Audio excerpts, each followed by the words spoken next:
বিসমিল্লাহির রহমানির রহিম। মা ও অভিভাবক সমাবেশ। আমার সুপ্রিয় কর্মস্থল রাজাখালী ফাতেমা খাতুন সরকারি প্রাথমিক বিদ্যালয়ে মা অভিভাবক সমাবেশের আয়োজন করা হয়। সম্মানিত প্রধান শিক্ষক জনাব রাশেদ মোহাম্মদ জাকির হোসেন এর সভাপতিত্বে জাঁকজমকপূর্ণভাবে অনুষ্ঠিত হয়। পবিত্র কোরআন তেলাওয়াতের মধ্য দিয়ে অনুষ্ঠান শুরু হয়েছে।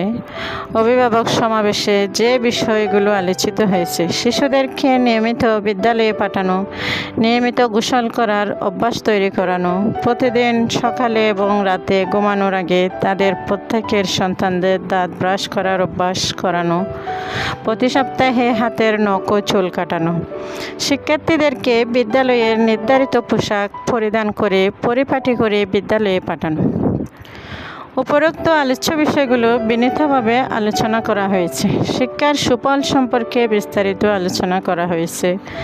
সন্তান শিক্ষিত হলে, সন্তান ভালো মানুষ হলে পিতামাতা সম্মানী হবে। পিতামাতাকে সবাই চিনবে, জানবে। সন্তান শিক্ষিত হলে পরিবার, সমাজ তথা রাষ্ট্রের উন্নতি হবে।